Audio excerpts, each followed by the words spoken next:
You just got fired today. Time to brush up the resume. Let's get fired. Hell yeah. Welcome to Let's Get Fired, the show where I invite my friends to talk about work stories that were kind of funny and we laugh about it. I'm your out of work host, Alex Shklar. Today we have Lee Collins. He's a New York City stand-up comedian and actor, and also happens to be my favorite bartender at my favorite bar, Freddy's. Aww. So yeah, definitely go with Freddy's. Plug for you, Freddy's. Lee's had a number of different gigs, and hopefully we get into all of it today. All right, Lee, this is... in the beginning, it's going to start out a little bit slow, but generally I want to make sure people know who you are, how employable or fireable you are. So it's going to feel a little bit like an interview to start. So okay. That's don't feel like you're doing anything wrong. I'm literally just going to ask you like a very like boring, like, hey, where'd you go to school kind of thing. Sure. So to give a viewer a quick idea of who you are, tell me where you went to school, where you studied, and what were your intentions for once you graduated. Cool. Yeah, so I came out to New York City in 2008 with the dreams of being an actor. And where are you coming from? I was coming from Denver, Colorado. Ooh, nice. Yeah, I was at an art school out there studying acting from middle school all the way through high school. So at the end of all of that, it was pretty well ingrained in all the students that if you wanted to continue practicing art, you had to either go to one of the coasts, either go to California and LA or go to New York City and try and make it out there. And I drank the Kool-Aid and came out here and went to like one of those 2-year acting conservatory places that I realize now is a bit of a grift. And this is all post-high school, post-college? Post-high school. Wow, Post-high school. You're like committed like early on. Yes, yeah. Graduated high school 2008, was in New York, spring 2008, I was in New York City, fall 2008, enrolled at an acting conservatory. Shout out to the New York Conservatory of Dramatic Arts, School for Film and Television. It is a really fun school. It had a lot of really great notes, but it was only 2 years, so I got my associates and proceeded to struggle my way up to now. And then after COVID, I went back and finished my bachelor's at the new school, which was a really interesting time. Wait, so you get associates for a theater 2-year program? Yeah. So did it teach you anything besides like theater? It taught me on-set professionalism. There was a voiceover class. The thing that compelled me about the school is that it was focused a lot on acting in context to film and TV as opposed to just stage stuff. So it was really interesting. There was like industry classes where you got to talk with casting directors and agents about their expectations, both personally and what to expect when you walk in the room, how to behave on set, how to be part of a set and not a problem. They taught you etiquette on set? Etiquette, yeah. Etiquette, manners, basically how to not be a pain in the ass. What about like technical stuff? Did it get into like any audio, video stuff? Yeah, so some of the interesting things was like how to carry yourself depending on what kind of shot you are in, like if it's like a 2-person or like a medium or like an extreme close-up. Everything you did was filmed and recorded, so you could like watch your work every day after classes and whatnot to kind of see what the teachers were talking about. This was pre-Instagram clips, so nobody was like posting this every day. No. Yeah, and you did not want the all of your shitty takes online for people to see. It was hard enough just to sit there and watch it in the darkness of your dormitory, let alone think about putting it online.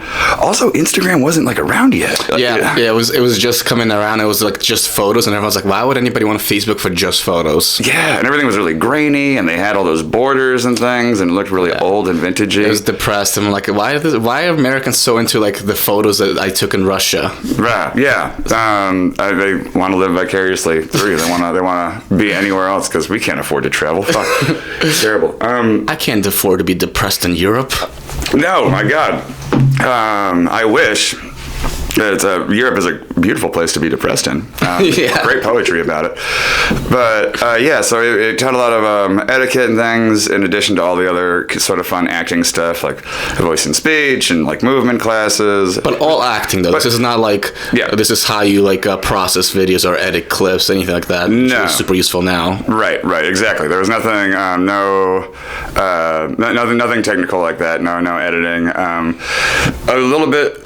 A couple opportunities to do like directing stuff. Ooh. And how to like do different jobs on set, like hold the boom mic or like operate the camera and things like that. But there was no post-production classes or anything like that. Mm-hmm. Or pre-production. No planning a shoot, no anything in the afterwards, no casting sort of thing. It was all very like either what you're going to do when you're working as an actor or what you're going to do when you're supporting yourself trying to be an actor, like as a PA on a set sort of thing. Mm-hmm. So it was very beneficial in that way, because getting out of school and actually going and doing like student films or like small indies and things like that, it was nice to know where to like stand to not be in the way and not be like annoying or like ask just kind of obvious questions and things like that. So that was good, but ultimately, the people I met in the industry afterwards, everyone kind of just knew it already. So the classes maybe weren't the most necessary, but people were networking there mostly. Yeah, a lot of networking, a lot of rubbing elbows, a lot of what do you do? I'm trying to work on a movie. I've got a script. We should get together and write. The amount of times I heard like we should get together and make something, too many to count. And I did write. I was part of a sketch group right out of college. Shout out to the Midnight Treehouse and J.W. Short. We wrote some. We had a good couple of years of writing sketches and putting those online. So yeah, some good things came out of it. It was a good time. And then you went to new school. And then so that was I graduated SFT in 2010, and then tried to make it as an actor in the city, doing like small gigs here, service industry stuff there, and then COVID hit, the world shut down, and that was kind of when I decided to be like, what, maybe I gave acting a good enough shot. Maybe it's time to be a little bit more intelligent about what the future holds. So let's go finish a bachelor's, open up some more opportunities for maybe a postgraduate degree, and see if we can maybe, get a little bit more financial stability in the future, maybe something adjacent to the entertainment industry. But the state of the acting world after COVID became very, very stark. It was already a really tough cut, what with the advent of reality television and social media, and Vine was kind of the beginning of the end for a lot of entertainment ideas, because it put so much creative power in the hands of individual users that otherwise wouldn't have access to putting on like actual films, renting equipment, things like that. And also exposed the industry for how useless they are as middlemen, basically. Exactly. It highlighted just how much power individuals had to create content and put visual art out that didn't require renting like multi-$1,000 cameras and lenses and light sets and the whole kit and caboodle. And it sucks because it took away so much collaboration with other people and made acting and entertainment a lot more isolated. Yes. Which isn't up or down here or there. So you didn't get to meet some of the nice people, but also you got to avoid some of the assholes out there. So it was kind of a give and take there. After that, after the advent of all that technology, acting got a little more fraught, and also the class divide made it really, really apparent. It became all the more obvious that the more money you had, the more successful you would be at acting, because you could afford to attend more opportunities. You could. Eddie Redmayne actually had a great interview about this a number of years ago, where he admits that he would not be where he is in his career if he didn't have, capital in his background to not have to worry about a job. Yep. And his basic premise was that, you know, let's take bartending for example with me. If somebody came in and asked me, like, you know, who is one of like your best customers or your best regulars, and then there are two examples that I could go to. There is the really wonderful person that only comes in 2 times a week, or there is the slightly less wonderful but still wonderful person that comes in 5 days a week. Mm-hmm. So the person that's there 5 days a week is going to be more at the forefront of my mind because I see them more often. They're more present, they're more there, and they have that much more ability to show up. That doesn't mean the other person that only shows up 2 times a week is any less quality. They might even be better and even really bigger drunk. Yeah, you know, just drinking at different bars. Drinking at different bars, and the point of it is, like, the person that has more ability to show up more consistently is going to be the one that's more thought of, top of the mind. So whereas the other person might be the better hire, but because they cannot be as present as often, they aren't thought of first. So, in as that translates to acting, the people that could afford to, you know, do more, you know, you don't have to worry about rent, you don't have to worry about a job, you could just focus on your art like 100%. Yep. You're automatically more set up for success, whereas other working actors would have to take off of work, have to compromise their ability to pay rent, maybe compromise their standing at their job. They might get fired. They have to say no if it's a last second thing. That's the other thing. Yeah. As a comedian, it happens all the time. It's like, hey, someone dropped out, can you be on this show? And if like, no, I have a job, it's like, well, this guy doesn't. Right, exactly. Yeah, perfect example. Yeah, it's fix the slides real quick. Sure. And what's another point about it? Yeah, it's a headache for your coworkers because you're the person who's constantly trying to call out or switch or something, and you just don't have the same mobility. And this might be a bit of cynical on my part, but based on my job, people also have like a little bit of hate and disdain for people who pursue anything besides their work, because you have all these like lifers who are just like, I'm gonna do 9 to 5 for this, if not this job, it's gonna be a different job. I'm here, I'm going home to my family, or going home to a bar, and then they see somebody else is like trying to do something else and hustle, and they're like, fuck this guy. Yeah, it's kind of irksome. It's you know, it's annoying to have a dream. It's annoying to have this kind of auxiliary hope that you're gonna like go on and do something better. It seems not precocious, but what's the word for it? I don't know. Pretentious. That's the word. Yeah, it seems kind of pretentious. Well, people are angry because they're projecting their own failed dreams. Yes, it's like I got to this manager role because I dedicated myself to this company and career, and you're like my subservient, and yeah, I'm like your boss, but also like, how dare you try to escape this? Right.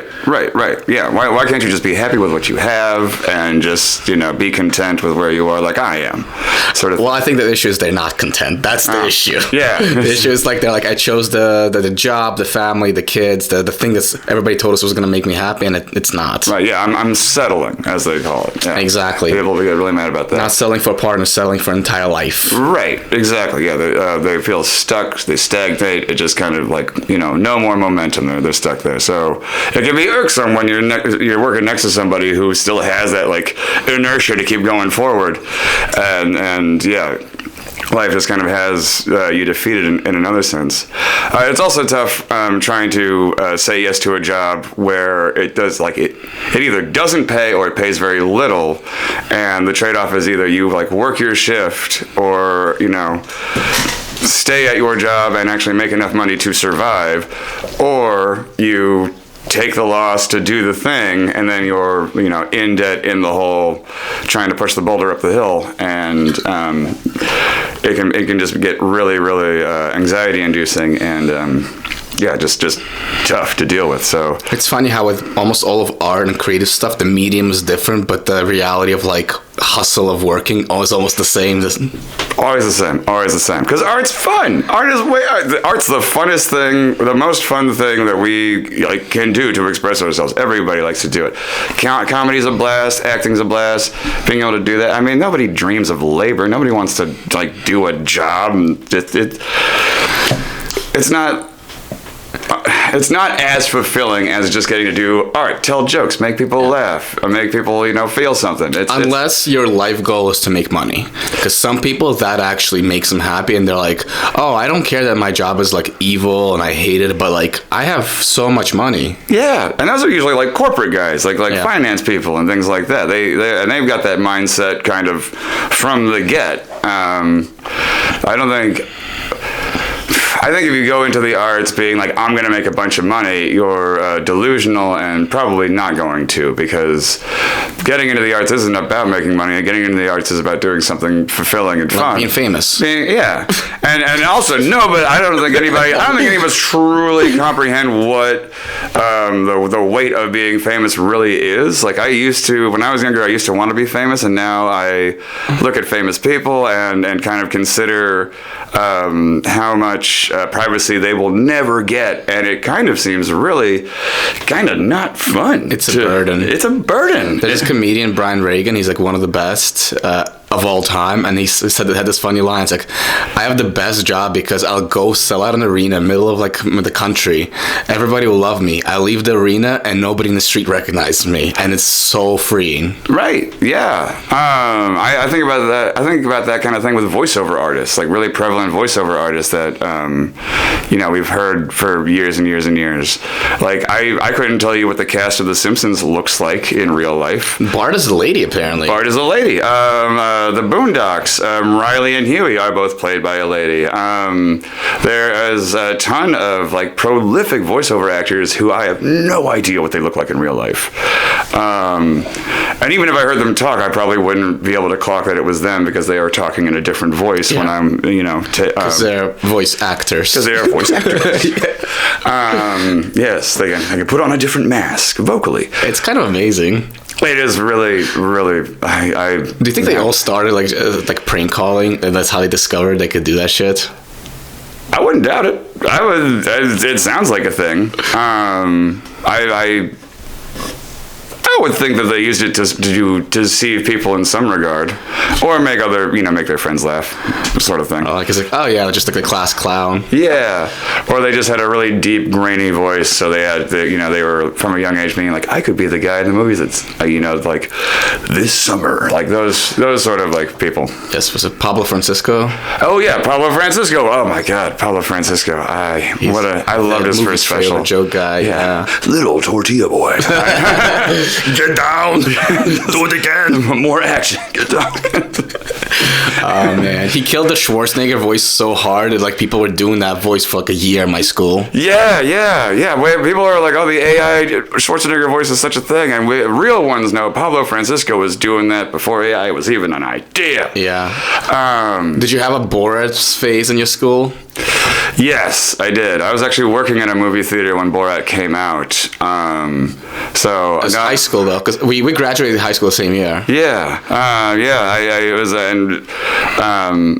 at this movie theater was one of the only jobs I could get, because it was teen. Yeah. It was a teenage thing. It was nobody over 21 wanted to work there.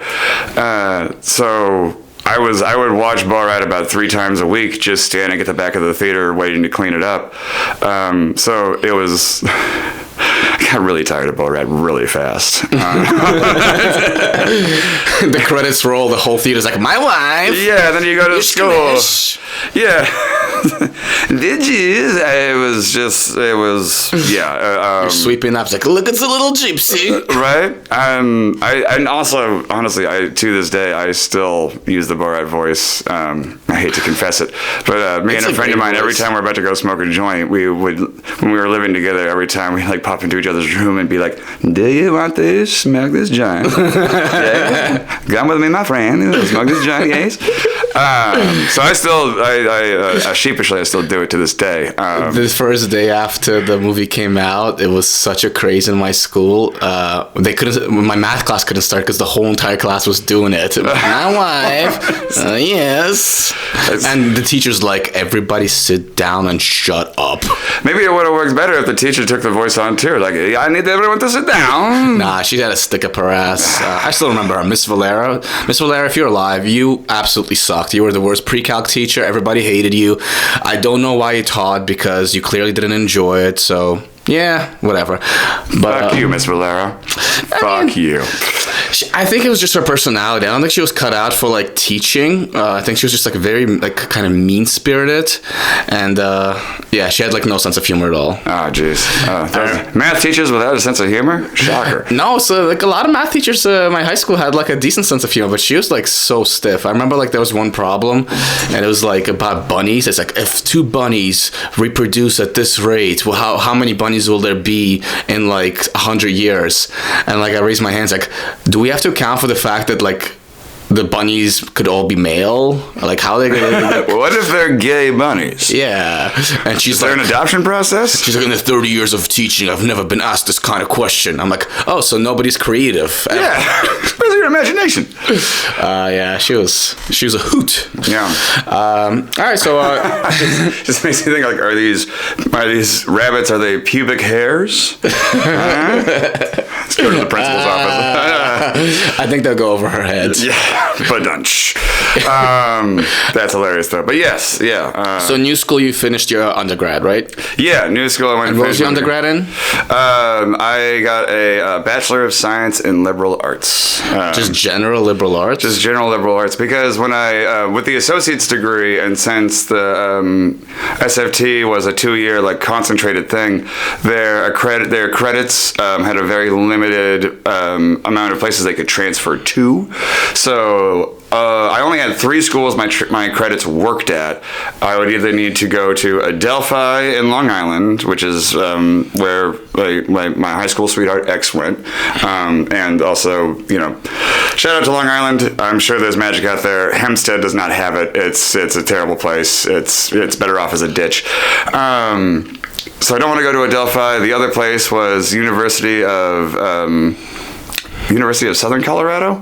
It was back in Colorado, in this town called Greeley, which is only reputed for being just smelling like cow shit all year long.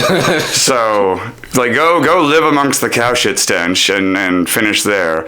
Or the new school was the last one on the list. So I'm like, yeah, just let's go to the new school. We get a fun name on the resume, which, if you're listening, names on resumes for schools are fucking useless. That used to be a thing up until 2008, and now nobody cares. I think GPAs too. GPAs as well. Like, who cares about your GPA? Yeah, they were saying that like if you graduate with like really high GPA, it makes a difference. And I was like, I think I was like summa cum laude. And I'm like, yeah, I just look like a loser with like no experience and a 3.8 from a city school. Right. Yeah. It's like what does it mean in terms of like the future? What is your homework? Wow. Yeah, great. It's like it does tell a little bit about your ability to like execute and finish, but also I don't know. It doesn't carry the same way it used to, and I feel like we were sold that lie a lot about it actually meaning something now. I think it meant something at some point, and we missed that by a wide margin. Wide margin. I feel like the only schools that are worth putting on a resume anymore, the only ones that come up in conversation casually for me, is like any of the Ivy Leagues, Juilliard, MIT, and very low on the list last is like Berkeley. UC Berkeley, something like that. Those are the only schools I hear come up that are mentioned when someone... art schools, like LaGuardia? No, I don't. Every time I've been talking with somebody and the idea of like accolades via school come up. Pratt? No. The only time where it's like, because I never talk to anybody who's like, they went to Pratt or they went to thing. It's always like, they went to Harvard, they went to MIT, they went to Juilliard, or and then like I said, very, very few times they'll be like they went to Berkeley or something like that. But I feel like those are the only schools that really carry any weight in terms of, like adults caring about where you went. Otherwise, yeah, it's just like Pratt or Brooklyn College or. It's almost like you got into that school is the most important thing. Right. It qualifies your character in that you were able to go there and attend it. And finish. So like you either like super book smart, you went to an Ivy League, or you went to like an art school and they're like, all right, let's just see a portfolio then. Yeah, exactly. Let's see a portfolio. We also, with Juilliard, I had a couple classmates making it to Juilliard, and one of the great things about Juilliard was the amount of what's the word for it? Like the amount of perks that you got being a student there in terms of the working professionals that were brought in to see your work as a student. So when you graduated, you already had a very well-built foundation with the industry in New York City. People knew who you were. People were like excited to work with you. Juilliard's reputation for being the elite acting school in the country really carried a lot of weight. I don't know where it's at now. I've heard various rumors that the quality of Juilliard students has kind of dropped. Nothing's perfect. Nothing can last forever. The quality of humans in general has dropped a lot. Well, I mean, high schoolers can't read these days. It's crazy. It is a little scary.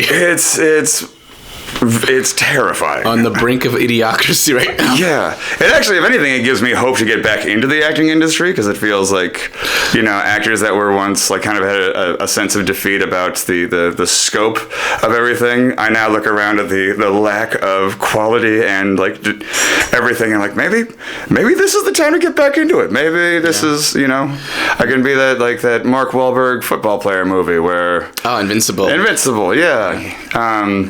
Come back in and actually get a job on the team. So yeah, those are the big ones. Otherwise, yeah, schools are useless. The whole thing on resumes is like, yeah, I feel like resumes in general have become really just a formality, as opposed to anything actual that anyone really cares about.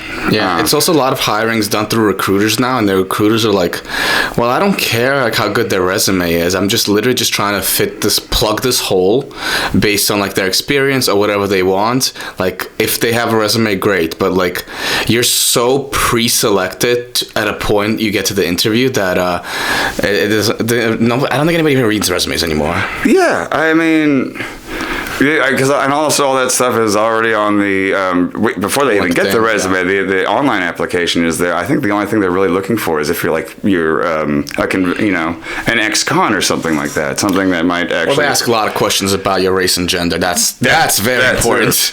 Hi, unemployed watchers. Guess who just got a sponsor? If you're a comic or a comedy fan, you definitely need to check out Comedy Scene app. It's totally free. It's available on the Apple stores, the Google Play stores. The gist of it is, if you're a comedian, you could find a bunch of open mics, just open the app, check in, and you get some points. At the end of the year, they round up the points, and the top performing comedians, not even based on how good your comedy is, which is great for all of you who potentially suck, you'll get money. And I know this is the case because I've done it 2 years in a row.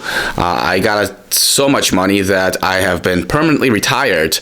And the reason I'm doing this is because Comedy Scene is my day one homie, and he's giving me some more money to run this promo. But it doesn't end right there. Because if you're a comedy fan and you have no interest in doing comedy, you too can get points. You can be a number one fan and you get some comedy tickets, some prizes, and the biggest feature, I think, is you can go to all these mics, and if the comedians are performing, you could check them off your list and it'll collect that data for you. You can have proof that you saw Dave Chappelle before he became Dave Chappelle, and you could be like, hey, remember Alex Shklar? He's got a Netflix special now, but I saw him when he sucked and was doing this shitty open mic at Freddy's Bar in Park Slope. And that's kind of cool bragging rights, right? So yeah, get the Comedy Scene app. You could probably get it on a link in the below. If not, Just Google comedy scene in the Play Store and Apple Store. Make it rain. Do you not like money? And we're back. Actually, I haven't thought about this in ages. So at SFT, one of the things we had to do in our last year was you had to log 20 hours of internship with a casting office or an entertainment office in the city somewhere. And one of my classmates got an internship at ABC, working in one of the offices there. And she had this story. She came back after one weekend, and she had this story of she was at her desk, and there was a stack of headshot and resumes sitting on the corner of it. And her boss came in and just like looked at the stack and was like, "Oh, what do we have here? Let's take a look." And just like looks down at the stack and just starts like puts her hand on it, just starts sweeping them into the trash. Just like looks at the picture, trash, trash, trash, trash, trash, trash. OG trash. Tinder. Just yeah, exactly. It really was. It was like boss actor Tinder. It was crazy. And my friend's just sitting there, just like traumatized, watching her boss just like nope, nope, nope, nope, nope, nope, nope. And all these pictures, all these headshots are people who like spent $500 on those pictures. You know, this is like the big opportunity, and the amount of consideration they got was over faster than a blink of an eye. They just read for your considerations. That's all they read. Right? Yeah. That's it. And in a snap, like they mailed it in. They were really hopeful, and she never even turned over one to look at the resume on the back. Like if your face, she didn't like your face, you were out. Yeah. Damn your experience. Yikes. Yeah, we're so lucky now that we don't have to do all the manual stuff. I was watching podcasts, and apparently all the old comedians would have to send a VHS tape. They were copying tapes over and over and over and sending them to clubs. Yeah, dude. And those tapes, sometimes they would save them, sometimes they just throw them into the trash. Right. Yeah. That costs money. Yeah, man. It was not easy to do. Yeah, the amount of investment you have to do just to try and break as an artist is insane. So now, in the age of self-tapes and phones, it's become a lot better. Like being able to just send a file digitally is great. But yeah, the idea of like having to update headshots, get things printed out, have a website, have a wardrobe, have a this, have a that. Apparently, you're supposed to send people gifts if you actually do get a job, which is a whole other thing. You're broke. Why are you expected to send gifts? Yeah. But the problem is because the ones who aren't broke will send gifts. Now you have to. Right. They raise the bar, and you must go. You must meet them. You gotta call on the hand, which is it just again makes it harder for those without to try and compete with those with. You actually did the high maintenance thing. Yeah. I delivered weed for a serve for like 8 years. Holy shit! And was that like your primary source of income, or were you doing like multiple gigs? It was my primary source of income. For a while, I was doing that, and I was moving furniture, which is actually full of stand-up comedians. Furniture moving has more stand-up comedians. It sustains more stand-up comedians than I think any other industry I've ever seen. I know a couple personally. Yeah. Shout out to Kenny DeForest. Rest in peace. But I met Kenny through the moving gig, and he tragically passed away a few years ago. But yeah, it was him. Mike Racine used to work for the moving company. Was that the guy who was on the bike that got hit by a car? That's the one. That's him. Yes. Sent shockwaves through the community. Yeah, it was such a widespread thing. One of my friends, Jared G, was like, "Hey, you should probably not tell a joke about how you ride a bike without a helmet, because like people are probably gonna think it's in poor taste right now." Yeah. No, Kenny was a lovely guy. He was dating Zashir Zamata, the one of the SNL castmates. For a hot minute, he was like doing good. He was beloved. His special on YouTube was really well received and incredible.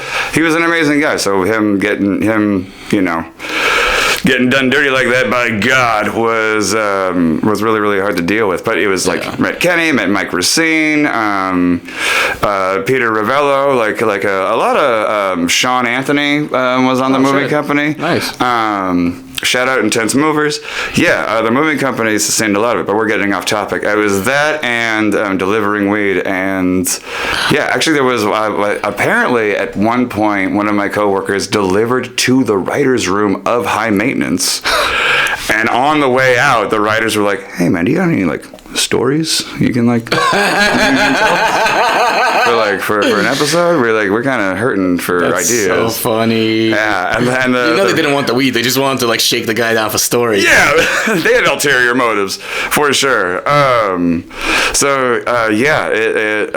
did deliver weed for a long time. It is a very weird job. High Maintenance did nail it in terms of that, but also I think that's kind of the downfall of High Maintenance too, because remember the first season on Vimeo, when it was much more about the people, and then the guy would just show up and kind of connect them all, and then as soon as HBO picked it up, it became about the guy more than anything. I thought that was really, really interesting, because the people you meet are fascinating, interesting. It will shock you to hear how many hoarders live amongst you in New York City. And absolutely like strange people. But yeah, it was a great time. It was very adventurous. It was I think I counted one time, and at the end of everything, I had seen like the inside of 6,000 apartments in the city. Holy shit! Yeah, it was a very adventurous job. Did you find anything in those apartments that you kind of like either shocked you or was interesting? It's like, oh, this is how this type of person lives, or like this is like an aspirational apartment, or is it kind of just like, oh, everybody just has like their own little quirks? A lot of aspirational apartments. A lot of getting into places where I had no business being in. Like I'm walking into buildings where I thought they were just going to tell me to walk right back out the door because I was wearing the wrong shoes or something. The doorman looks you up and down. Yeah, exactly. Like you cannot afford to be here right now. So it was like really, really grand spaces, and then really, really unexpected spaces, like the hoarders, the few sex dungeons that were our customers were really interesting. Also, just hiding in plain sight everywhere. It's after that job, I walk around the streets and I look up into windows, just wondering like what the hell is going on all these different floors. One of my favorites was kind of like down in the financial district in this lovely, very ordinary loft building, but you go upstairs and walk in and it's all this dilapidated wood and like beautiful kind of old New York loft thing, and then just a sex swing and a bunch of couches and like fish bowls of condoms everywhere and a smell that you just... a memorable odor. Astroglide and shame. Astroglide and shame. And shattered dreams. So yeah, you saw a lot of interesting places that otherwise you wouldn't see because they just look... Every building just looks the same until you get inside. It was really interesting. It's awesome. Yeah. For the moving thing, did you ever... obviously, moving is an extremely difficult job. I don't know how people realize this, but like high, like injury prone thing. It's basically like being an athlete. You're carrying things up like walk-ups, heavy furniture. Anything cool happened there? Because I did hear that Mike Racine had like... he's still doing it, right? I think so, yeah. I think he still might be doing it. I don't know if he's working for the same company or if he's just doing it sort of solo, like as a one-man band. But yeah, saw a lot of interesting things. Got a lot of cool stuff that people were throwing away. One time I got like a $1,500 mattress for free. Nice. Because a guy was moving in with his girlfriend and he's like, I'm not taking my mattress. He like worked for Tempur-Pedic. It was like a gift mattress from his job. And he's like, she doesn't want it, so do you? And we all know why she doesn't want it. She's like, you fuck other bitches on that. Oh, absolutely. And the thing was crusty with cum. But I was sleeping on a $200 like shitty Harlem like furniture store mattress. So when he was like when he offered me this amazing top of the line thing, crust be damned, I was like, I'll just flip it over and we'll be fine. That's true. But is it the same on both sides? So some of the fancy mattresses, it's like only one side is the good one. Yeah, I mean the cummy side was like the better one, but we made the other side. It was foam, What was the?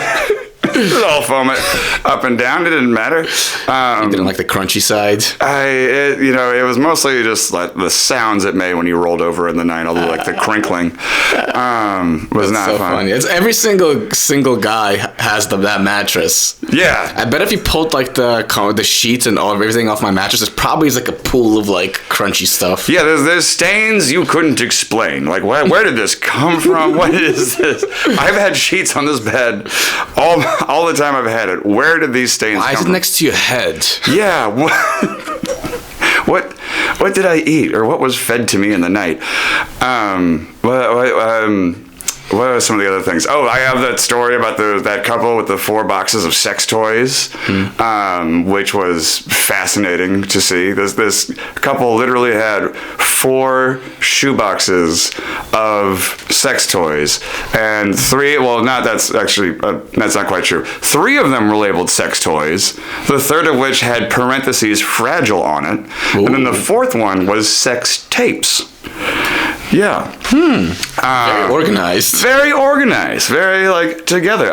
They didn't get all of them. We were moving their bed out. We lift up the mattress, and lo and behold, there's a shiny blue dolphin dildo on the floor that they had missed. Do you have to pick it up and say, "Hey, is this fragile or just regular sex toys?" Yeah, pick it up like with 2 fingers. Just.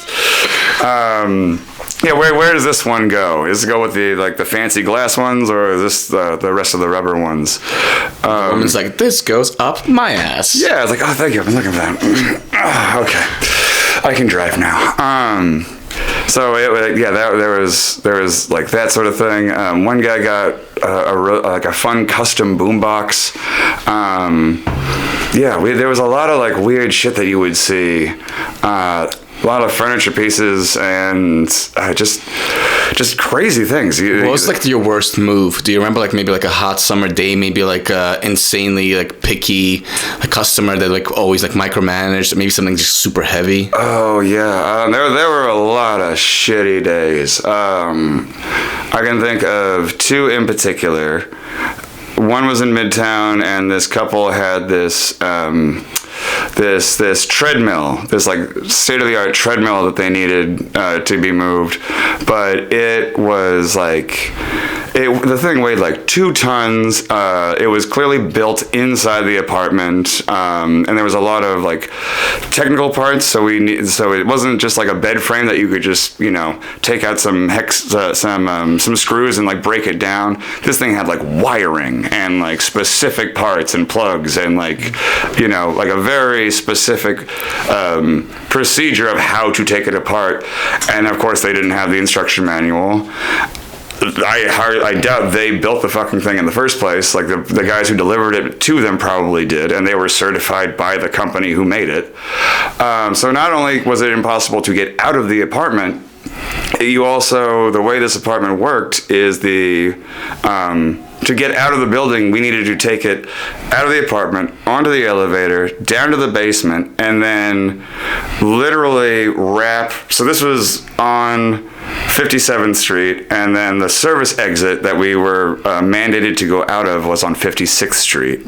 But to get there, you needed to take it down on 57th Street, walk it down to 10th Avenue, down to 56th, and then back up to the 56th Street exit, all underground. So just even getting things out of there was its own journey. So this treadmill. Like Lincoln Center area? Yeah, a little, like a couple blocks south of that. Super loaded, super fancy buildings. And it was one of those buildings that's like all connected. It's like all one giant structure, which is why the service entrance was so long. And the couple wouldn't leave it alone, and the guy who was running the job with me didn't know how to like put his foot down about that we weren't taking it. So the job should have taken 3 hours tops. We were there for like 7. We got there like right after lunch. We didn't get home until like close to 10. It was just insane. Tell me they at least tipped well. They tipped. I don't remember if it was good or bad, but they tipped a little bit. We had to go back and finish. You don't remember. Not good. Yeah, not good enough. It wasn't like astounding. the most astounding tip I ever got was when we had to deliver this guy up to Cape Cod, and he ended up tipping us more than our cut of the job. So the way the job worked is you had the ticket. It was a flat rate moving company, so you had the ticket, and then at the end of the move, the company got half, and then the other half was divided along the workers.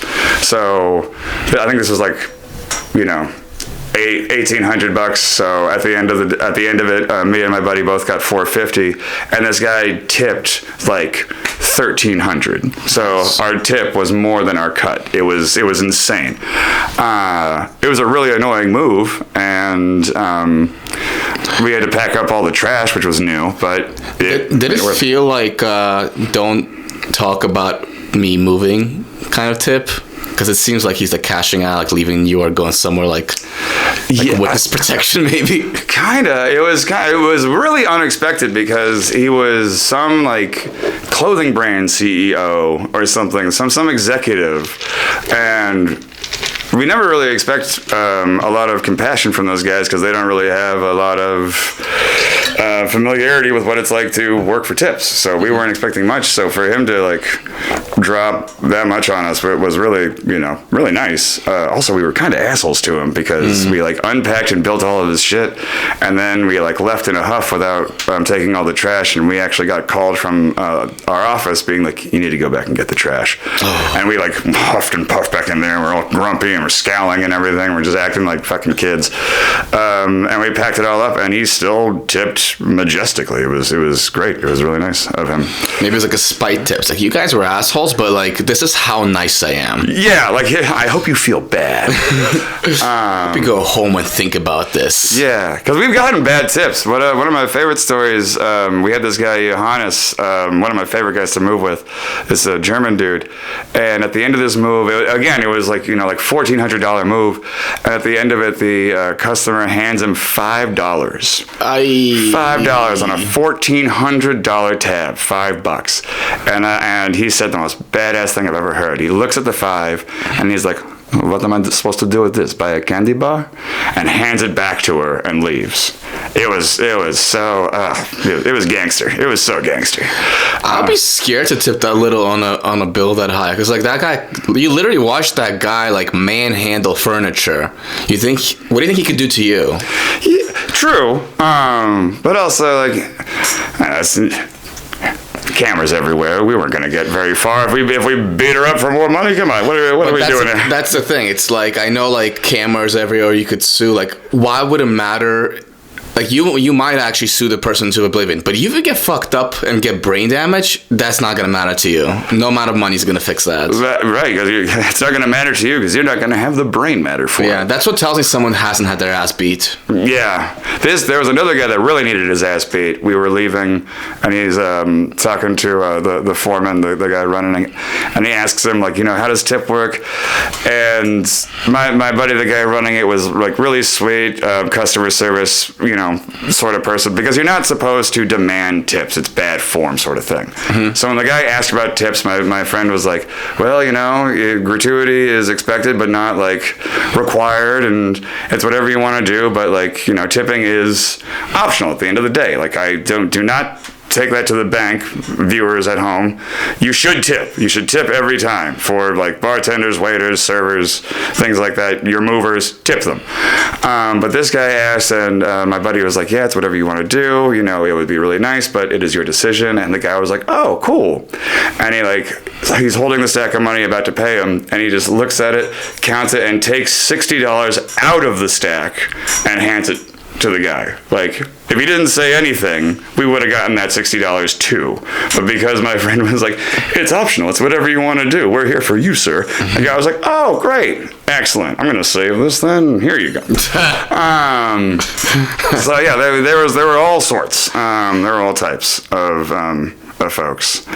He's like, you're not gonna be mad at me when I tip you poorly? All right, I guess I don't have to tip well. Yeah, exactly. Yeah, well, if that's your opinion of it, then I guess fuck you. That sucks. Yeah, but there's sometimes it was good days, there were bad days. It's any job. I think it's also like it's a little different now, where like tipping is so ingrained into everything, and like there's all these like stories online where like someone doesn't get a good tip and like they shame them. I think like not tipping is almost like an act of defiance. Yeah, it's how you talk with your money as a customer. Yeah, not tipping, it's an act of defiance. It's the ultimate criticism you can put on people. I've seen a lot of like DoorDash and Seamless people get like super pissed and like destroy food orders because they didn't see a tip on the ticket when they were delivering it. But then some people do like a fake tip and then take it back. It's yeah, things like that. It's people. It also sucks because there have been so many industries that have adopted tipping now that didn't used to have it, and now customers and regular folks are kind of inundated by this pressure to tip, where I'll say it, some of these industries do not deserve tips. They did not have tips, and it sucks that the state of our economy is such that now they are in a position where they have to ask for tips for the employees. We can't just pay people enough. But it makes it harder for every other industry that does actually have workers surviving on tips. It's made it so the idea of tipping in the restaurant industry is up for fucking debate, which it shouldn't be. It makes me so gosh darn mad. I don't want to get too into it, but it's this whole new thing about like, do we need to tip our waiters? And I hate that it's even a question we need to. I think if they were able to work it into the price of all the food, so we didn't have a tip, it'd be fine. But I think culturally we're so far down that rabbit hole. They did like an experiment where like a restaurant, they did do no tipping. It's like the price is the price. We pay our waiters. They're not like starving. Trust us. And then people are like, oh, are we ripping off the waiters? Are they getting paid? So like it failed because people felt like they were shortchanging the staff, even though the staff was getting the same money. Right. I remember that. Yeah. I remember that when they tried it, and it lasted like 2 months, something like that. Yeah. It failed incredibly fast. It wasn't even. I think the Amazon Market thing lasted longer than this restaurant trying to change the game with that. Did you hear what the thing with the Amazon Market with the checkout was actually? There's not like AI at all. Yeah, I heard it was people were just like robbing the store blind. It like didn't make it because somebody still had to like. It still required a human somewhere like looking at all of the like camera footage and things like that. Yeah, it's like an Indian person actually looking at that. Yeah, it was not like automated at all. Right. They just hid the outsourcing part very well. Yeah, there's the illusion of AI and complete automation. It was silly. It's a good gimmick. It's the idea that you just walk into a store and like grocery shop and walk out is really fun. But self-checkout is also a good gimmick. They're like, how much are we going to lose to people stealing more versus save to not having to hire anybody? Right. On the hourly wage versus like the one or two like tubes of toothpaste or like onions that people just pocket bag whatever. Yep. Yeah. So interesting stuff. Very interesting. Have you ever quit a job or like had it up to like just like got fed up and you're just like I'm done? And did you do anything epic ever? I never did anything epic. I never had no like fire and brimstone like get up on a table and scream at everybody sort of quitting. The one job I quit was this bar that has since closed down. But basically, it was part of this network of bars. This group, and I had already been working in 2 other bars in the group. One of the first one I was working at had closed down, so I got transferred to a different one. And then one night. the third one, the one I quit, their bar back like fell down the stairs or something. They needed an emergency like stand-in person, so I like answered the call. I went and helped, and the money there was amazing. This was like the flagship bar of the group. It made the most money. It was in the best part of town. It was in downtown Brooklyn, right near Hoyt's Skammerhorn. Ooh, nice. Yeah, it was really juicy part of town. Wasn't a lot of bars over there, so it got a lot of foot traffic. A lot of doctors and lawyers over there, so a lot of people throwing down a lot of good money. So I go over, do the bar backing thing, make great money, and I instantly go to management and I'm like, hey, if there's ever an opening for any position here, I'd love to throw my name in the hat to try and like get the job. And they're like, cool, I get a bar backing gig there, I get a steady shift, and then I'm still like, as soon as a bartender leaves, I'd love to move into bartending. And the management was like, cool, great, we love that, we'll let you know. Another bartender was about to leave in a couple months. We were working on the same night, so the scheduling would have lined up. And then I got, when he left, I got stiff-armed about like, oh, we can't make the schedule work. Like, if we make you a bartender, then we need to get another bar back. In the meantime, I watched one person walk in off the street, tell one of the bartenders that she was looking for a job, and the next week was working behind the bar as a bartender. Turns out she was trash. She got like totally wasted behind the bar on her first day. And was she hot though? Yes, she hot was enough hot to like bring more business. Not really, because business was good already. Anyway. Business was good already. We didn't really need her. And she wasn't like. It would have been better if she was hot and quality, but she was just hot and then, just drank too much on shift. And maybe there's a little bit of a high maintenance situation where favors were exchanged. No, the funniest thing is the bartender she talked to like shoulder tap for the job, was himself like a very happily partnered up gay man, so it wasn't even like she was barking up the right tree. They had nothing to offer each other. So it wasn't even that sort of like, maybe we can give each other another favor. They didn't have anything. So she lasts like 2 weeks and gets fired, and then I'm like, cool, maybe this is my opportunity. And again, management is like, yeah, we're working on it, we'll get you in there. And then I come in the next week again, and there is yet another new person, bartender. I at this point I had not been asked for a resume. I had not been asked in any sort of serious capacity about like how we could make it work together. And I even went to them after the lady got fired and was like, I realize there's more I need to learn as a bar back, and there's more I need to do before I become a bartender, but I just want you to know that I'm very serious and I want the job, and I'm willing to rise to the challenge, but just want you to know that I'm still very hungry to be considered for a bartending job. And the guy was like, cool, and then hired this other prick in front of me. Ooh. And that is... At that point, it feels personal. At that point, it felt personal, or it just... and at least he didn't, like, really take me seriously, which is itself a personal thing. And one of my old managers from the other bar that I got transferred to was working that night as well, the day that I found the new bartender guy. And when we were closing at the end of the night, we were sitting at a bar having a cigarette and a drink, and she looks at me and she's like, I love you, man, but like I totally understand if you want to quit. Like my energy dropped as soon as I saw the guy, and she clocked it immediately. So for like 8 hours, she is just, every time she looks at me, she's like, I'm sorry, I'm so sorry. So yeah, I quit via text. I still have it. I'm very proud of the way I really handed it to him over text. That was the worst one. Otherwise, I was the guy, the bartender they hired, was he the kind of shit? Like good, like like he like deserves to be as kind of an asshole as he was, or like a piece of shit.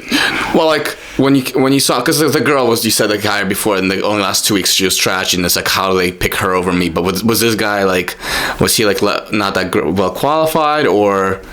Oh, the other guy that got hired? Apparently he was just the manager's friend. Yeah, that would make you want to quit. Right. And again, is it possible they just like couldn't hire a bar back and they're like, this guy's great, like he might be a good bartender, but like it'll be such a pain in the ass to hire for his job that like would rather keep him there? Maybe, I guess. I feel like it's a lot easier to find a bar back than it is to find a bartender. Especially given how in this city, how many restaurant people there are, how the immigrant community really steps up to the plate to do back of house work, such as bar backing or working in the kitchen and things like that. Are you trying to be PC about the fact that we have a lot of hardworking Mexicans in New York? Am I trying to be politically correct? Yeah, absolutely. Because I've worked a lot of good bar backs. Yeah, there are a lot of good. I mean,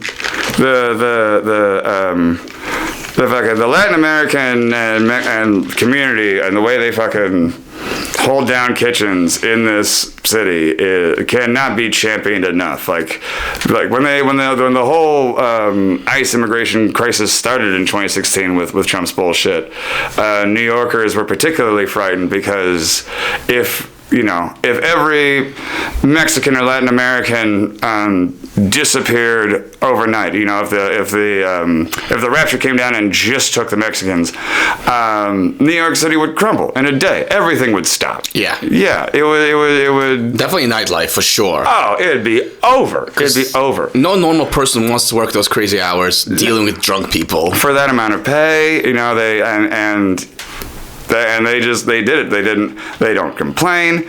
They make it work, and they work fucking hard, man. They do it all, and they do it fast. And you can't get regular Americans to do the quality of work for the quantity of pay that our immigrant friends can. We just can't hold a candle to them. I think Vice tried it on an episode. Vice News tried it on an episode where they sent a bunch of just regular ass American dudes, like white guys and shit. They sent them to a strawberry picking farm to be like, okay, if they're taking our jobs, then come do their job and see what happens. And the farmer boss at the end of the day was like, this is the worst fucking day of work I've ever had. Yeah. These guys, they worked at like a quarter of the speed. They were demanding more pay the entire time. They were complaining the whole time. They were just like whining. They worked slow. It was awful. Yep. Yeah. I forgot who it was, but it was someone else who also worked at a bar, and he might be Spanish, or I don't remember who it was, but he was saying like they had like a Mexican coworker, and he's like, oh, they're just next level. I could work really hard, and he'll still be more efficient. He'll move more things, he'll clean more things, more kegs will get changed, and it's like I physically could not keep up. At my peak, I could not be as good as him, because like he was just like autopilot, just robot, and it kind of makes me think of like people who like play like co-ed sports, and they're like, oh, I'm so amazing here. I'm like the best in this league. It's like, yeah, but you step up to the next level and you're jack shit. Yeah. You're at the ceiling here, and as soon as you go to the next echelon, you're back at the bottom. You're bullshit. Yeah. Also with co-ed things like that, if you're like playing in teams and whatnot, and then you go to play solo, you find out that you're not that good. Yep. Sort of thing. So I did that. I quit the Bubblegum Shrimp Company in Times Square, which was my first restaurant job in the city.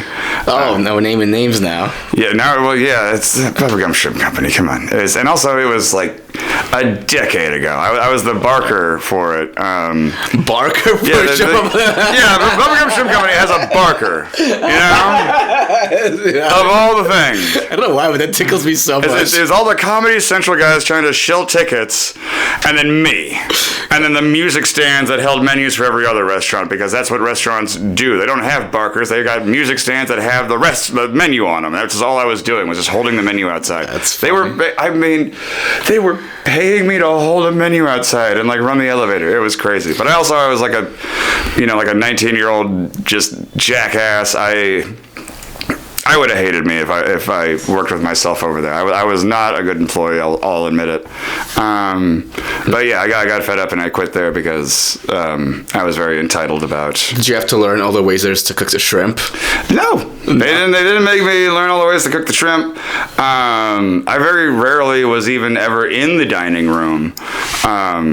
sort of thing. That's how separate because they had like the retail apparatus, they had the hosts, and then they had the dining room with the bartenders, the waiters, and the chefs, and that was all on the second level. So if you were retail or a host, which is where the Barker lived, you were on the first floor, so you rarely even got up there, and to that end did not need to know the ins and outs of the menu, because you were not worthy of even being in the running. Man, it's so crazy how the more you like scratch the surface of industries, you realize every industry is the same. Yeah, exactly. Yes, the hierarchy. The comedy people, the comedy ticket people, they're not comedians. These are professional ticket sellers. Really? They don't do comedy. I did not know that. I've always wondered about that. Like, are these fledgling comedians just trying to like... There's people barking for stage time, but Times Square, these are pros. And the reason it's so scummy is because they're barking for clubs that are basically tourist traps. So they could say anything they want. They're cashing out. You will never see that guy on stage or in that club. So he doesn't give a shit what he says. He's just trying to get asses in seats. No kidding. Yeah, and a lot of people are going to like a club, not gonna name names, but you know, the ones around Times Square, and it's like, oh, comedian scene on Comedy Central. Comedy Central is like not even a channel anymore. Right, yeah, and, barely. And then it's like people like us, not that like we're bad, but I'm saying like it's people who are like 3-4 years in. Mm-hmm. And then people like, wait, I thought there was going to be Dave Chappelle here. Yeah, I thought Dave Chappelle or some kind of name that I would recognize. Exactly. A Judah Friedlander or David Cross or, somebody. Almost maybe the worst being the last guy in that lineup when everybody realizes it's like, oh shit, we got fucked over. Yeah. Fuck that guy on stage. Yeah. There's nothing like being on stage and you like get up, grab the mic, and you look out into the audience and just in time to see like 20 people just stand up and leave. Oh, I think that would be good because I've heard this places like there's fights happening because like people like going there, they're like, oh, we have to pay for these watered down drinks that are like $15 a pop. The staff is rude, the club is like falling apart, and the comedy sucks. And also, I barely speak English. I'm only here because you told me there's Dave Chappelle here. Right, and like an internationally recognized media figure. But I would because nobody wants to see a no name who's trying to make it, even if the no name fucking crushes it. Yeah, there's a lot of casual fans who just go, oh, we're in New York, we should see comedy, and they're not smart enough or savvy enough to do the research and be like, oh, I should probably go to like West Village, not Times Square for comedy. Yeah, exactly. I don't even know where the comedy houses in Times Square are. There's a couple. There's Comedy Village. There's a Producers Club, which I don't think they do like tourist trap shows, but they do shows, and they don't bark. Broadway. There's a few others that I'm not thinking of. Was it not New York Comedy Club? Stand Up New York. They operate out of like a restaurant, and apparently they sell like a prefix like dinner and a show thing. It's kind of interesting. Oh. But it's all tourist traps. It's like the show is not the main attraction. The main attraction is you paying money for food, drinks, and clubs also operate that way, but they still book good talent because like they're like, we want people to come here and say like the show is good. We want the less people feel like they're being like ripped off, the better for us, for our reputation. Right. Whereas Times Square clubs do not give a fuck. It's 3 stars reviews all around. They're like, well, we don't need anybody to ever come back. Right. Yeah. Exactly. They don't need anyone to ever come back. Most of the people will not ever come back because people do a vacation in New York it's not like an annual thing for a lot of tourists to return to the city unless they really love it. And then I feel like even then they're not going to come back. Like even the first few times I visited New York City, I went to Times Square once and could say, I've seen it. I don't need to go back. Mm-hmm. We can go do something else. We can find another place. We can go to the West Village and try that out. Yeah. And then it's also like not that different than the guys selling like the bootleg like handbags or watches on Canal Street, because the guy will eventually realize he got ripped off. But by that time, what are you gonna do? Yeah. The purse guy already cashed out. Yeah, he's done. Yeah. He's done. You're back in Germany telling your friends how much of an idiot you are. Yeah, that's fine. It's the system. It works. I can't believe this is not a real Rolex. That guy seems so legit. Yeah. Get a little wet and it turned green. I don't know what's going on. Get a little carpet that rolls up with all the shit. Yeah. It is pretty I will say those guys are pretty amazing the way they can just like open up shop and close up shop so fast. Yeah, a lot of people also like they'll do like, do you want to watch, and they'll have like the menu, and then they take you around the corner in some secret basement. Yeah, my buddy. Like back when I first got to college, my roommate in the dorms was trying to get a Rolex for his dad or something for Christmas, and he went to Canal Street and he found this guy, and the guy was like had like a binder of like all these different pictures, and my buddy was like, oh, I'll take this Rolex. So the guy was like, come with me, and they go to this little like cafe, and the guy like, they sit down, and the guy's like, get a coffee. So my friend he's like, all right, looks at the menu, orders a coffee. And in the time that the coffee came out, like the waiter sets it down, and he looks up and he's like, thank you.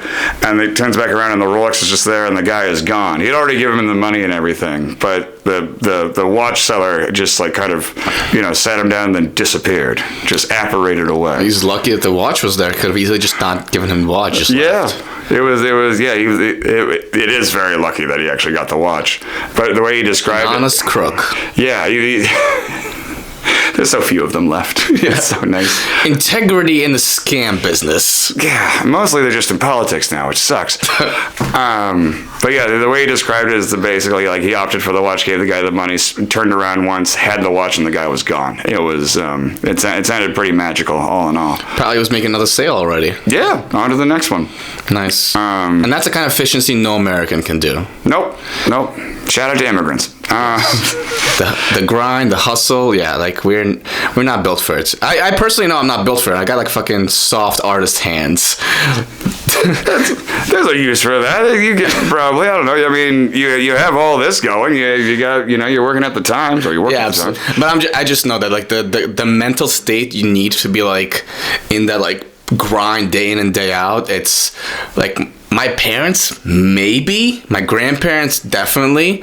But like our generation, next generations, we're soft. We're like, America was built on like luxury, convenience.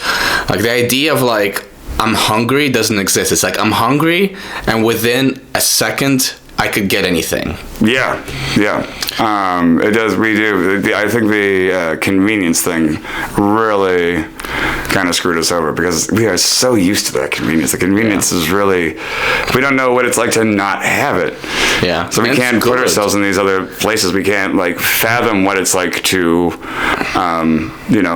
be hungry or not have access to all these like fun things. It does us a disservice. It really does make us soft. Like we're not ready for any sort of adversity at all. Yeah. Any kind of struggle hits. It's like, oh my God, I can't afford DoorDash. I have to walk. Yeah.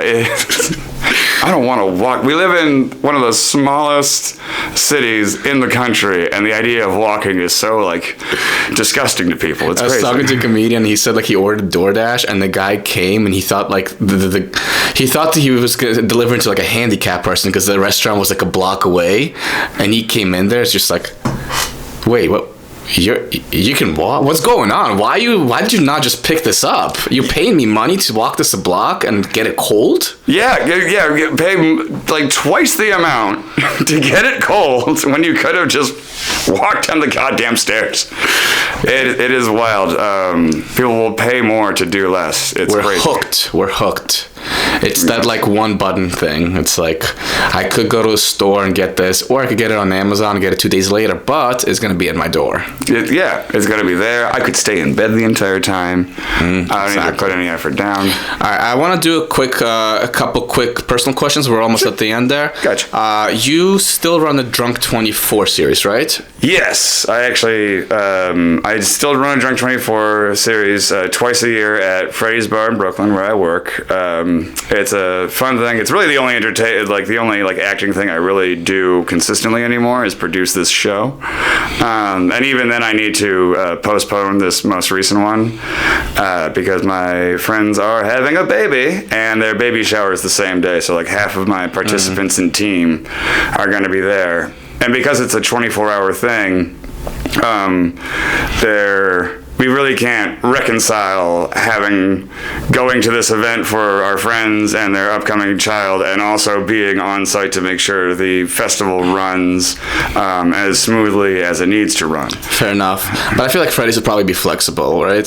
They'll be flexible. It's not so much Freddy's I'm worried about. It's being present to answer any sort of like logistical questions that come up, like if a director needs help, or something, someone gets like locked out of a space for rehearsal, or just any sort of like hiccups or problems that come up. If me and several of my teammates and several of our cast and crew people, because a lot of people that participate in the 24-hour theater thing are friends who I've known for a while, who used to do the old ones too. The reason I do these is because the theater company I worked for a while, the Exquisite Corpse Company, this was like one of their major fundraising events, as they would do these twice a year on a much bigger scale. And then the boss of that ended up getting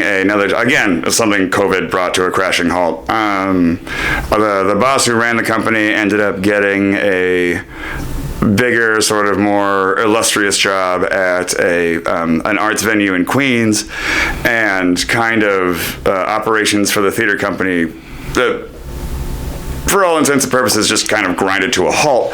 So getting the job at Freddy's, realizing they had a back room, all of us were always talking about how we missed it, so that's how we got it started. But to that end, a lot of the people that show up to be part of it are part of the same like circles and things, which is not to say that we don't take on new people, and we always love to see new talent.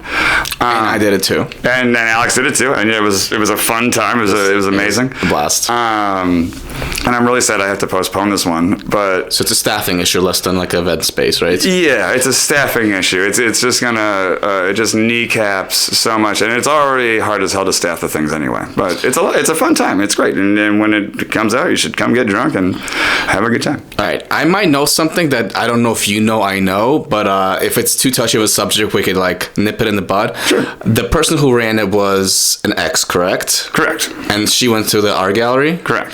All right, can we talk about this? I'm not gonna get into details, but I have a follow-up question in terms of it seems like she chose the life of a 9-to-5 over the artist path. Well, it's interesting you say that, because she kind of found her calling in this. She a dream of hers was to be a gallery curator. She had wanted to do it for a long time. She had her master's program was in art curation, and she had always had her sights set on running her own gallery and everything. So the space she found work at in Queens delivered on all of those fronts.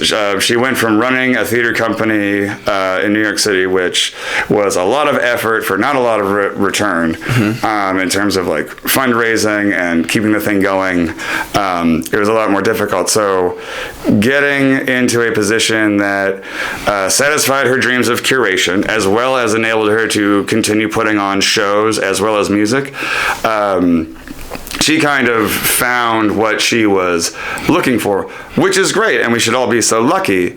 But she couldn't do both anymore, because the new one demanded so much of it, so much of her time, and was so much more complex. It had the venue has its own board. It has a much bigger impact in the community. It's been existing for a long time. It does music, theater, and performing arts, as well as has like 2 different gallery spaces, and does comedy itself, puts on stand-up there. What's the venue called? Culture Lab, LIC. Culture. Oh, LIC, I got it. Yeah. It's right over there in Long Island City, right down the street from the Creek in the Cave, or where the Creek in the Cave used to be. Oh, wow. Rest in peace, How Creek poetic. in the Cave. God, I miss that space. So when she got the job there, which was kind of a result of COVID and the world kind of slowing down and everything,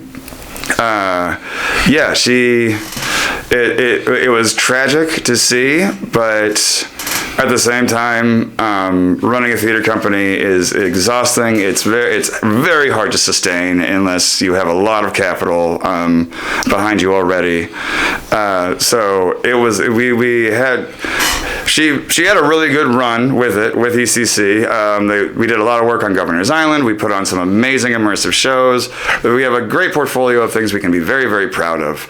And we were like, it was a scrappy company. It was great.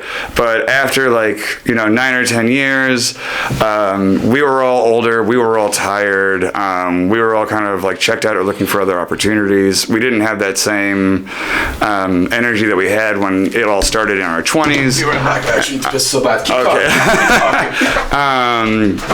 And yeah, it was the initial crew, the initial core cluster of it. It was just harder and harder to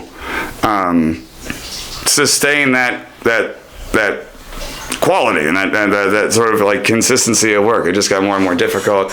Governor's Island, which was sort of our home for a while, started to gentrify and capitalize. The reason we were on Governor's Island was because when it first opened up, it was free space. The trust that runs Governor's Island was giving the houses on the island to artists and foundations to sort of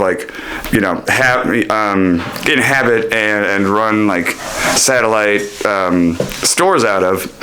So we got to work on Governor's Island for free for as long as we could. And then when Governor's Island started to realize that, they were getting to a spot where they could make actual money on things, the writing on the wall became apparent that we were about to lose that. So we were staring down the barrel of losing all of our free space, staring down the barrel of a lot of people just having a harder time showing up to do the art, to build the art, things like that. So when she got the opportunity to transition into this new job that was going to kind of check all these boxes, not only was she going to finally be able to curate galleries like she had always wanted to do, but she could still put on theater. She could still connect with the community and build out a much larger artistic product that touched a lot more people, and she could get paid consistently, which is extremely important. Extremely important, because that's the other thing. We cannot get paid. It was very hard to pay anybody appropriately for their time. Made it very, very difficult to show up over time and again. So she was getting paid, and also I just got to say, the what she has managed to do with Culture Lab since she has joined, and she didn't operate in a vacuum. She didn't raise the Titanic herself. She has an amazing team, but the difference between the place before she got the job and where it is now and how it's running now is just it's a case study in what to do. She really is absolutely incredible at what she does. So it is nice to see that somebody going somewhere else and succeeding and finding a thing that she really, really loves and sustains. But to that end, when she got that job, she was kind of she was the queen of it. When she left, everything else fell away. I don't know another good example, but when the neighborhood playhouse, Sanford Meisner, right? When the neighborhood playhouse was a great place as long as Meisner was alive. When Meisner died, the whole idea of the neighborhood playhouse kind of deflated. It wasn't the same anymore, and all this. It's kind of like the last season of Seinfeld. We all found out that Larry David was writing all the good shit. Right, yeah, exactly. When there are these people in projects and artistic things that are the linchpin of its success, and when that is removed, the whole thing kind of struggles to stay hemmed together in the same fashion that it was for so many years with its success. So yeah. When I stopped hosting Fun Mike. When you stopped hosting and everything went to shit. Nobody could do what I can do. Yeah. But sometimes that is the thing. Sometimes people like are the face of the thing. Or rather, like they take on so much responsibility and stress that like almost like isn't necessary, but because they're so personally like invested, they're doing things nobody's asking them to do. Yeah, exactly. Yeah, exactly. They're going above and beyond because it's their baby. It's their thing. So they have vested interest, and it's not like stock. It's literally like I want this to succeed for personal reasons. Right. I built this, and by God, I'll be the one that takes it apart. All right, we're almost at time. Sure. I'm just watching the clock. We're like, this is the one long episode that like we I said. Sorry for talking so much too. I feel like I've been just you're jabbering. Good. You're good. I mean, it's part of the job. You're good at like chewing the fat as a bartender. I think it's you're showing off your skills at like keeping the conversation going. Thank you for that. Of course. Yeah, all right. So the way we wrap it up is I ask one question. Actually, two questions. One question is if you could go back in time to your high school days, knowing everything you know now, would you do anything differently, or would you approach things differently? Ooh, that's a really good question. I would probably do things a little differently. It's tough to say because all of my choices have led me to now, and I feel very blessed to have such a fun yet chaotic life. I'm not where I want to be. I'm not making buckets of money. I'm not famous and everything, but I'm here with you. I have an amazing community that I'm a part of. I work at one of the best bars in Brooklyn, if not the best bar in Brooklyn. So you're where you belong. Yeah, I feel very blessed to be to have gotten to where I am now and to know all the things I have now.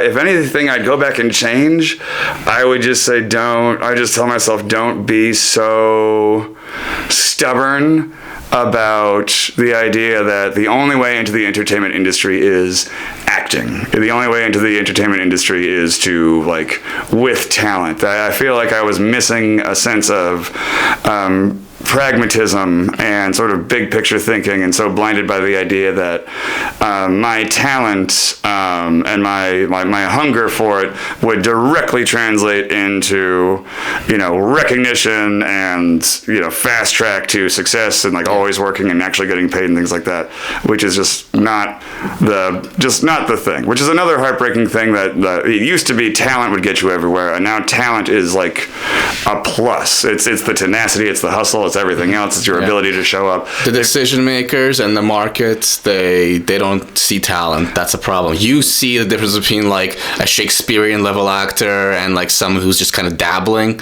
but a lot of people, they're like, oh, this guy's hot.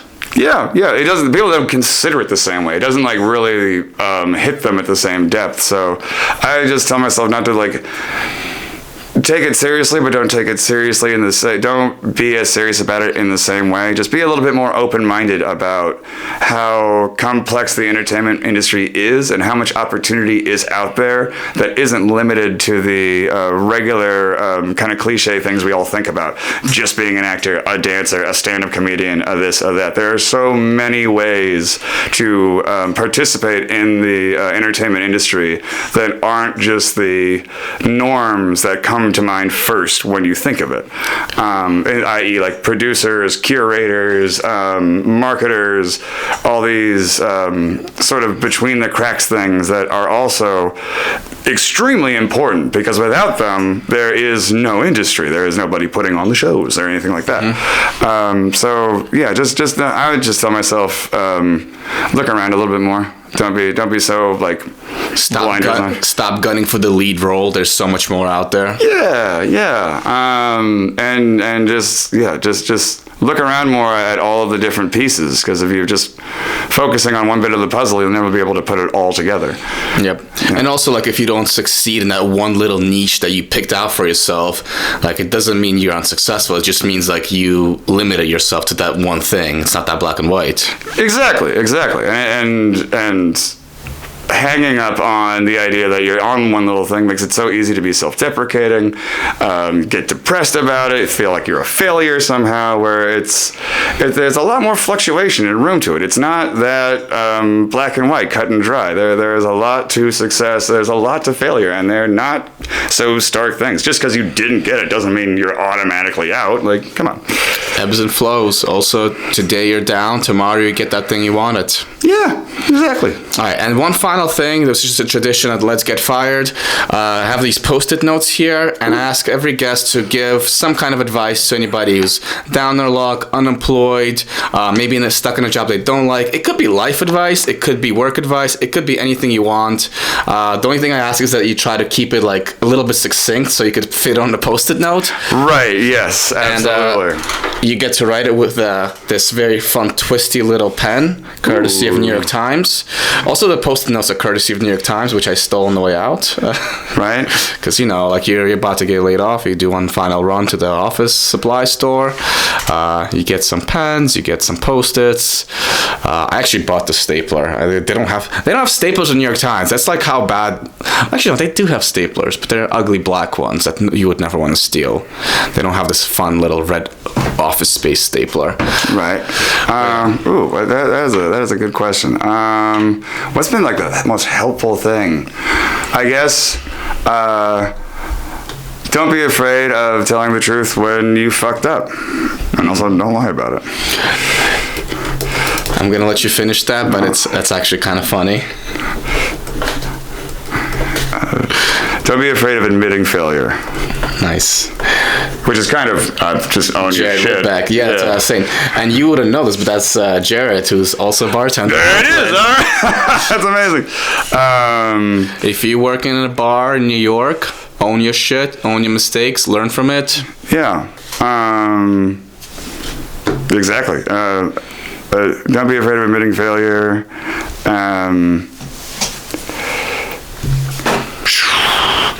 And do better.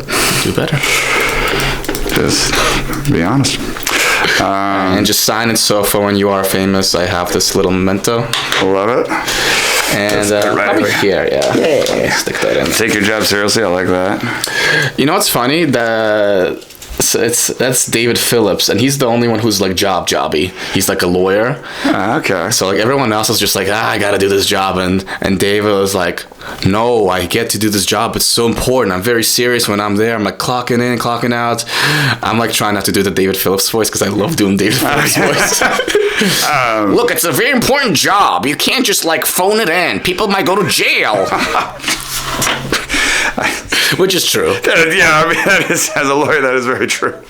But everybody else is just like, I want to do comedy. Fuck all this like retail shit. I mean, like I'll do it, but like it's not what I want to do. Yeah, Which is why I think Americans will never be as hardworking as immigrants, because they're so in their mind they're so privileged to be here. They're like, I get to make money and then send it back to my family back home. Yeah, and the exchange rate's like hella in their favor. So even those shitty wages translate to buckets of money back home for everyone else. Exactly, they're the hero of the family. They feel the responsibility, and it's respectable. I like that. Yeah. Also, Americans have never really had to grapple with the sort of situations that immigrants are coming from, and in terms we live in these bubble of like convenience and wealth and everything. We don't know what it's like to be in situations where it's truly one mistake away from losing someone you love, being in extreme medical debt. I mean, I know we all say that to ourselves now. We all realize that now as Americans in like the shitty political climate we're in. Mm-hmm. But there's a difference between being able to acknowledge it and actually comprehend it in terms of living it. Yeah, experiencing it firsthand, not like just your friends. Literally, someone in your family like had that. Yeah, exactly. Like your cousin lost his job, and now you see him in the streets. Right. I feel like some of the hardest working people, some of the hardest working Americans I've ever met, are ones who experienced being unhoused or homeless, or experienced a dramatic medical event that they had to overcome or heal from that made it very, very hard to sustain like income and things like that. Like real struggles. Like by and large, we can see and like kind of be like, oh, that's a struggle, but seeing it versus living it, yeah, it's Pressure makes diamonds, and we're a country full of graphite. That's fucking put that on the wall. That's great. That's amazing. If I have my own guest, I might do like a fake guest. You know how you could like cut it and make your do an interview for yourself? That'd be kind of funny. Yeah, I don't have a job. I can do whatever I want. You can do whatever you want. That's true. All right, but that's been another episode of Let's Get Fired with Lee Collins, my friend. Definitely visit him at Freddy's. Do you have anything to plug? Come on down to Freddy's Bar in Brooklyn. We have programming every night. Everything from fantastic open mics Monday and Wednesday, the fun mic and the Wednesday mic. We are one of the last small event spaces that is free to book in the city. So if you want to put something on, any kind of show, live music, film screening, reading, anything like that, we have pole dancing on Saturdays. Freddy's Bar in Brooklyn is a place where you can do it.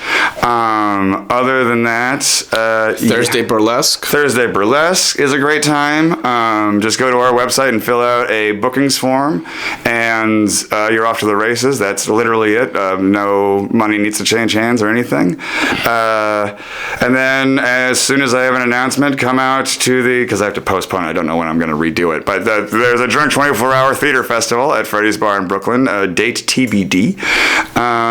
Do you know what month it will be?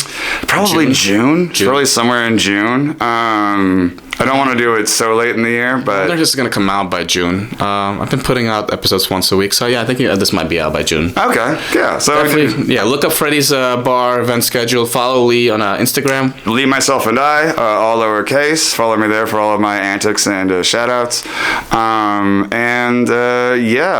Plug in your nightlight. So the ghosts don't get you.